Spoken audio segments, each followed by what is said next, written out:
begin our story in Faerun, on the Sword Coast in the city of Neverwinter, a bustling metropolis known as the Jewel of the North. Run D&D, as it shall be soon known, has been drawn to a Neverwinter hotspot known as the Bleached Leviathan. Erling is a mountain of a man. Standing at 7 feet tall, he was once the reigning champion of the long-distance orphan toss in Phandalin. That all changed one fateful day when he found out that orphans actually did not like to be tossed down alleyways at high speeds by large drunken men, despite what he had been told by the LDOT commissioner. So, he retired and has vowed never to throw an orphan again.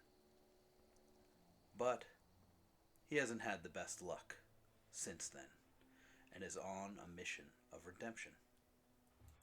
Jack Bastard, the youngest of the Run D&D crew, was born on the streets of Waterdeep, where he soon, as an orphan, caught on with a group of pickpockets. They worked very hard for a long time until Jack worked his way up the ladder and became a crew chief of his own crew. They specialized mostly in pickpocketing, but also in small burglaries, which eventually led them to a visit from Xanthar, a powerful crime boss and part of the Hand of Shadows.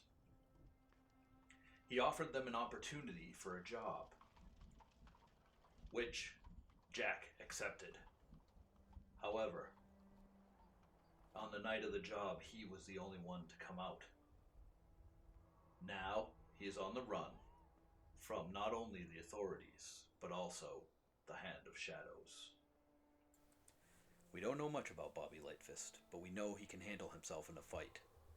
Coming from a military outfit that was stationed up in the 10 towns in the far north, Bobby went AWOL because he found the 10 towns too damn cold. So now, he works as a mercenary trying to get gold everywhere he can. Solvieg Sunlion is a cleric, and a bit of an enigma herself. Solveig's mother is a sun elf named Greta. Greta is the high priestess at a hidden temple of the Lord of the Continuum in an ancient elven keep, Shandahar, within the Neverwinter woods on the Sword Coast of the North. Greta was chosen by the great elven deity, Labelis Enerath, aka the Lord of the Continuum, and blessed with an Asimir child, Solvieg Sunlion. Labelis Enerath is a chaotic, good elven deity who governs the orderly passage of time and guards against those who would alter the path of history. His symbol is the setting sun, and Solvieg wears a special amulet that she was given when she was born with his symbol. Greta raised Solvieg in the temple, and she never left the woods where she was born. Solvieg has always been fully dedicated to serving the temple as a cleric since she was old enough to do so. She has never had any desire to venture beyond the woods.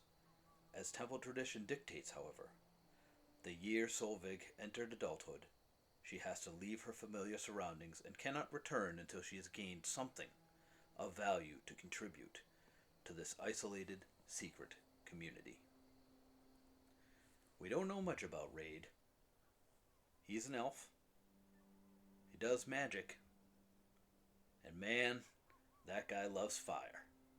Oh, he's also very fiscally responsible.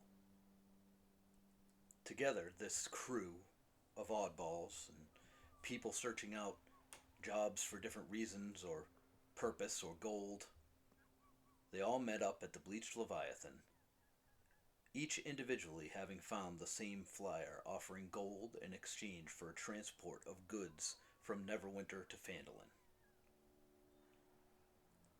They met at the Bleached Leviathan as a rallying point, where they met Gundren Rockseeker, who was one of 3 brothers starting a mining venture.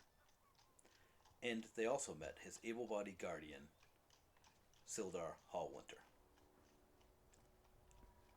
After talking to Gundren, the group decided to accept his contract with Rockseeker Mining to bring a wagon of goods to Phandalin. After partying down at the Bleached Leviathan, the group woke up the next morning and headed to Milo Goodbarrels to pick up the goods to travel to Phandalin. Milo asked them to give his regards to the widow Kelleen Alderleaf in Phandalin, an old sweetheart of his, and the group set off. On the third day, riding upon the high road, the group spotted two people in a battle with an ogre, and decided to aid them. After defeating the ogre, they decided to camp with the duo, who were named Bartholomew de Vrosa and Cithra Greymore, members of the Order of the Gauntlet. Bartholomew gave the group a letter to give to Darren Edemarth in Phandalin. The next day, as they turned off the high road onto the Tribor Trail, into what is their last leg to reach Phandalin and the end of their journey, they happened upon two dead horses in the road.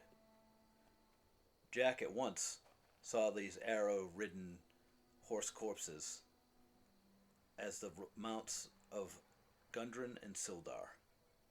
Erling thought that they were unicorns. And then suddenly, goblins attacked. They were killed very quickly, and the group found a map showing where this goblin hideout could be, and decided they should investigate to see if they could rescue Gundren and Sildar. They headed to the hideout and snuck up on a couple of lookouts and dispatched them just as easily, but not without sustaining some wounds. So the group decided to take a short rest, and each of them in turn fell asleep. A strange mist engulfed the camp. It thickened and thinned to show that they were in a different place than they were before. They traveled down a road, pushed by this mist, until they reached a village, in which they found two children crying in the road. After talking to these children, the company decided to help, and entered their nearby house, where a bunch of really odd things seemed to be happening. Grotesque images were carved into the walls, and the group found a secret room where they discovered that a cult had lived in the house. The children were nowhere to be found, but Jack finds an elf figurine with a big phallus. He drops it and discovers a note inside that is a coupon for a free spin at the Lotto Grotto. In the house, Solvieg and Reyd are both possessed by what turns out to be ghosts of Rose and Thorn, the children that were in the street. After becoming dispossessed by a stroke of luck and the genius of the Run D&D crew, they quickly found the entrance to the basement. Finally, they would be able to find the monster. This is where things started to get kind of weirder, if that's possible. Things started happening to members of the party. Suddenly, the crew wakes up and Bobby has been replaced by a goblin named Copper. And then, on a separate occasion, Solvieg is replaced by a halfling named Dale Flenderson. But no one in the party seems to think this is abnormal. They all take it in stride, as if these people were always there. Bobby does return, but Dale accompanies the gang through the remainder of the house. They make their way into a ritual chamber. There's a battle that ensues, and Dale, attempting to save the crew with some powers he found attached to a doll, he casts a spell and seemingly kills the entire party. But the world freezes and resets. And suddenly the original group is reunited. Reinvigorated, the team comes up with a plan. They'll use a knife that Jack found that creates rats, and they'll catch the rat and kill it on the altar, thus defeating Lorgoth. The plan goes off well at first. Jack quickly produces the rat, but Erling has butterfingers and drops it, and Lorgoth emerges and begins to attack. Things were looking grim. But then, suddenly Santa appeared. Well, not actually Santa. Just somebody who looks like Santa appeared and helped them escape. After the battle, he tells them that there are many planes in existence. Faerun, where the party originated. Barovia, where they are now. And he comes from a place called Barovia. He spins the tale of the convergence of the worlds, where the veil between the worlds seems to be breaking. He tells them that they are the heroes of Solvieg. He also tells them that this world, Barovia, is ruled by a man broad, he then offers transport back to their own world, or to his, or to wherever they may go, and says he will meet them outside and disappears. Then it gets weird again. The doors become knives, and stoves become smoke machines that obscure the group's vision. They almost die several times, but manage to make it out to a bridge, where they decide to take cover and camp. The company awaits for Santa, aka IS, talking to a word and secret plans and emergencies. Instead, it's Stanley who spins the tale of the great prince who escaped Vistani and brought them their will. This prince then fell into a great evil curse. Stanimir would like the world help break this curse and rescue the world of Barovia. Run D&D, of course, agrees to help, and they choose to travel with the Vistani to the village of and meet the Vistani leader, Madame Eva. On their way to the camp, Dale falls off the wagon, who's taken by what looks like a huge wolf. Jack and Bobby, who are riding in the back, do see this happening, but because of a general dislike of Dale, decide not to say anything. And later, when they're asked where Dale might be, they tell him that they saw Dale yesterday. The company probably the Tessera campaign is headed straight to Madame Eva's tent, where she doesn't too much. She deals out 5 cards and tells them the miser. Look for a fortress inside a fortress, in a place hidden behind fire.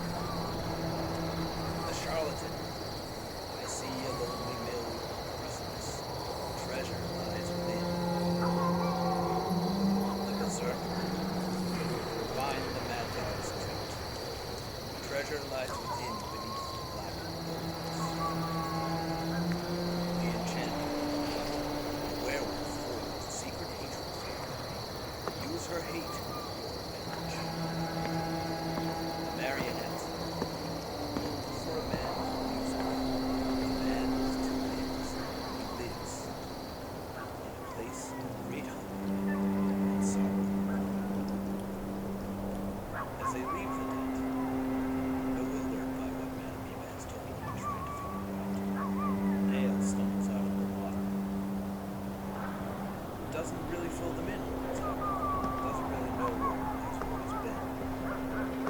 But his face is covered in ink, and he curls up and decides to go to sleep by the fire. The next morning, when they wake up, Erling notices Dale's mustache is on the ground. And it's waving. So, Erling being Erling puts the mustache on. The mustache is a grave. He tells Erling what happened to the relationship. Dale, the mustache cannot stay on Dale's face because he can only be on a living creature. The team immediately suspects that Dale might be a werewolf.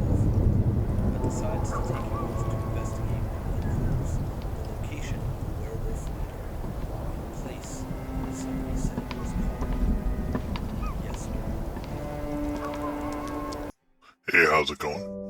Mask here. Lord of Shadows. Here's how I saw the happenings of last week on Run D&D.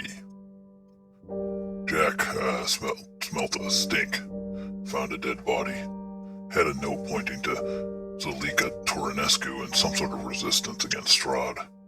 The others woke up and found Jack and Solvieg missing and wandered into the woods to find him. They found Jack and the body, and lots of direwolf footprints. Reyd found a bag of gems worth 1,400 gold pieces and tried not to tell anybody. Well, that's a good move. But my boy Jack caught him, and they decided to split it 7-7, for financial reasons, so that it wasn't spent unwisely. Erling and Bobby headed back to camp, and on the way back, Erling spotted a handsome goth dude on a giant horse that spoke to him. But when Erling turned to Bobby and back, the man was gone. Solvieg then showed up and said, "Oh no, I was sleeping on the ceiling the whole time." Then everybody noticed that Jack had a messed up haircut. Gotta watch the rep. They set out for Yesta Hill and came upon a windmill, where Erling, surprise surprise, ate a cake that was poisoned and, drugged. Not poisoned, but anyway. He fell asleep and dreamt that he was that cool guy he saw earlier. The rest of the group battled a coven of hags. They could barely handle one. Bobby basically got knocked unconscious, and Reyd got mortally wounded. They got saved by the cool guy then, who eviscerated the hag coven, and then disappeared. On the second floor, Jack found the all-or-nothing coin. Ooh. And then the team found 2 kids on the 3rd floor who asked to be taken to Arena back in the village. In the attic, Jack found the holy symbol of Ravenkind. Should be a big help against Strahd. And then the group secured the wagon and the horses and tucked in for the night.